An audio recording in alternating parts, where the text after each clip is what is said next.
au message d'or ko fi communauté guinéenne et plus précisément la communauté Peul. Yo yimbe ben femme Cellou Dalein ko Anna Badio mo alla addani Guinée on c'est-à-dire yo wawonangol solution Guinée on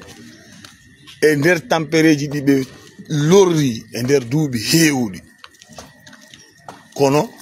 laamu ngum bay ko heferbe be fennimo be yennimo be hayfinimo be hayfini leñol makko ngol dum non ko go Cellou Dalein yo fulbe ben yo be weltormo parce que hayso hebal ko be faala ko mais Cellou Dalein wona ni sabu pullo on fini ma pullo on kad humpiti ke piiji ɓurɗe e sattude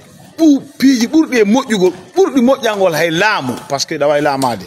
si tawi ɗa wondi e ayɓe ma anda haray no hulɓini donc Cellou Dalein woni sabu haysi pullo aroy ka laamu hande kadi o wolay très vigilant o yurmede nde fanɗay parce que haray mo andi hande kadi ko hombo woni ayɓe makko ɓen ko homɓe woni hiɗamo ɗum ɗon kadi c'est quelque chose de très important. Cellou Dalein kadi o confirmi sabu makko kadi wolli wonde man opposant ɓe fulɓe feƴƴinoɓe ɓen wona jasere maɓɓe haɗino ɓe heɓa laamu wona fofere maɓɓe haɗi ɓe heɓa laamu jaka ko sabu o fonctionnaire de maninkajo wonɗo numéro 1 gagne pullo ka hoore leydi ɗo par ce que ko sabu o Dalein wolli wonde manna o fonctionnaire de maninkajo o wawata hoolade ma o wawata ƴettude o laamu o jonna pullo si wona fulɓe tato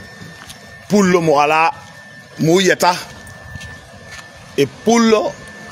faɗɗaɗo e pullo paralyse ɗo ko sabu Dalein wolli ɗum ɗon pullo on wonande marɓe ɓen haqqil sabu pullo on kadi wolli wonde manna sabu Dalein dimanche wolli wonde manna kadi fonctionnaire de pullo on ko gagne pullo tigi ɗum ɗo laaɓani jama on wonande marɓe ɓen haqqil ɗum ɗo laaɓani jama on fonctionnaire ɓe cadre ɓe fulɓe wonɓe ɓen ka lagine ko kamɓe woni ennemi numéro 2 numéro 3 ala wawa no numéro 1 du moins pullo on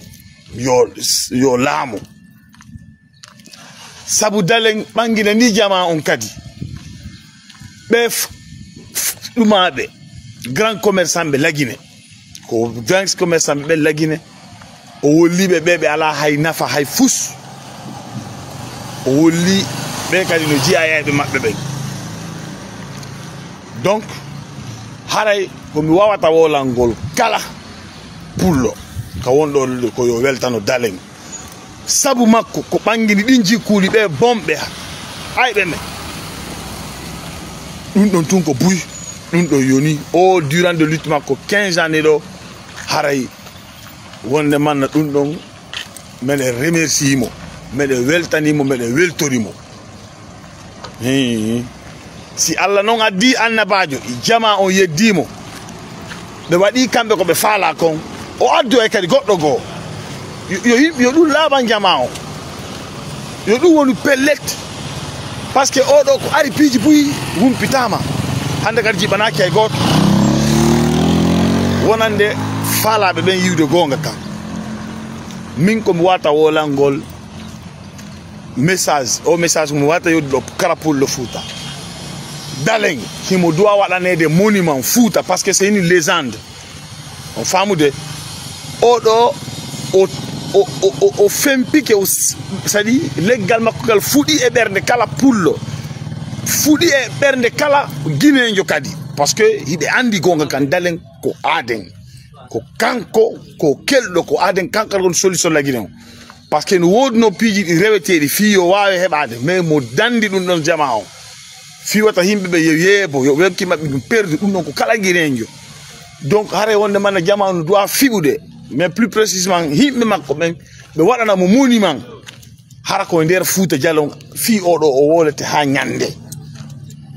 sifa makko heɓaki heɓotako kadi